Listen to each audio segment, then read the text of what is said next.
വീട് പണി പൂർത്തിയായതിനു ശേഷം അത് മെയിൻറ്റെയിൻ ചെയ്യാൻ ആളില്ല എന്ന ആശങ്ക നിങ്ങൾക്കുണ്ടോ?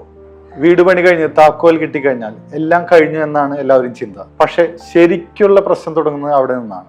വീട്ടിൽ സ്ഥിരമായി ആൾ താമസിക്കാതിരുന്നാൽ അവിടെ ഉണ്ടാകുന്ന ഈർപ്പം, ഫംഗസ്, പെസ്റ്റിന്റെ ഇഷ്യൂസ്, പ്ലംബിംഗ്, ഇലക്ട്രിക്കൽ ലൈറ്റ്, ഇത് ചെറിയ ചെറിയ പ്രശ്നങ്ങൾ പ്രോപ്പറായി മെയിൻറ്റെയിൻ ചെയ്യാതെ വന്നാൽ അത് വലിയ പ്രശ്നങ്ങളായി മാറും. NRI ക്ലയൻസിന്റെ ഏറ്റവും വലിയ പ്രശ്നം അവിടുത്തെ പ്രശ്നങ്ങൾ നോക്കി നടത്താൻ നേരിട്ട് ചെല്ലാൻ പറ്റുന്നില്ല എന്നതാണ്. എൻ്റെ 20 വർഷത്തെ NRI ക്ലയൻസിനെ ഡീൽ ചെയ്തുള്ള എക്സ്പീരിയൻസിൽ നിന്ന് എനിക്ക് മനസ്സിലായത് 2 കാര്യങ്ങളാണ്. ഒന്ന്, വീട് പണി കഴിഞ്ഞ ശേഷം ഇവർക്ക് മെയിൻ്റനൻസ് സപ്പോർട്ട് കിട്ടുന്നില്ല.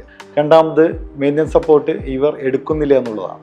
നിങ്ങളൊരു NRI ആണ്, നാട്ടിലൊരു നല്ലൊരു വീട് വെച്ചിട്ടുണ്ട്, നിങ്ങൾ നാട്ടിലില്ല എന്നുണ്ടെങ്കിൽ ഞാൻ ഈ പറയുന്ന 3 കാര്യങ്ങളിൽ ഏതെങ്കിലും ഒന്ന് ഉറപ്പായും ചെയ്തിരിക്കണം. ആദ്യമേ തന്നെ AMC, ആനുവൽ മെയിൻ്റനൻസ് കോൺട്രാക്ട്. അതിൽ റെഗുലർ ആയിട്ട് ചെക്കപ്പ് വരും, പ്രിവെന്റീവ് മെയിൻ്റനൻസ് വരും. അത് വേനൽക്കാലത്തിന് മുമ്പോ വർഷകാലത്തിന് മുമ്പോ ഏർലി സ്റ്റേജിൽ എന്തെങ്കിലും പ്രശ്നങ്ങൾ ഐഡന്റിഫൈ ചെയ്ത് പെട്ടെന്ന് അത് പരിഹരിക്കാൻ പറ്റും. അടുത്തതായി ഒരു കെയർ ടേക്കറുടെ സർവീസ് എടുക്കുക എന്നുള്ളതാണ്. ഇടയ്ക്കിടയ്ക്ക് വീടുകളിൽ വന്ന് ക്ലീനിങ്ങും മെയിൻ്റനൻസും കാര്യങ്ങൾ ചെയ്യുക, വീട് സേഫ് ആണെന്ന് ചെക്ക് ചെയ്യുക, അങ്ങനത്തെ കാര്യങ്ങൾക്ക് വേണ്ടിയാണ് ഈ സർവീസ് എടുക്കുന്നത്. അടുത്തതായി പീരിയോഡിക്കൽ ഇൻസ്പെക്ഷൻ ആണ്. ഇതിൽ മന്ത്ലിയോ ക്വാർട്ടർലിയോ സൈറ്റ് പോയി ഇൻസ്പെക്ട് ചെയ്ത് അവിടെ എന്തൊക്കെ കാര്യങ്ങൾ ചെയ്യണം, ഇതൊക്കെ പ്രശ്നങ്ങളാണെന്ന് ഐഡന്റിഫൈ ചെയ്ത് എല്ലാം പരിഹരിക്കുന്ന ഒരു രീതിയാണ് പീരിയോഡിക്കൽ ഇൻസ്പെക്ഷൻ. ഈ പറഞ്ഞ 3 കാര്യങ്ങളിൽ ഏത് സപ്പോർട്ട് നിങ്ങൾക്ക് ആവശ്യമാണെങ്കിൽ നിങ്ങൾക്ക് ഞങ്ങളെ കോൺടാക്ട് ചെയ്യാം. വീട് പണിയുന്നത് മാത്രമല്ല, അത് സംരക്ഷിക്കേണ്ടതും നിങ്ങളുടെ ഉത്തരവാദിത്തമാണ്.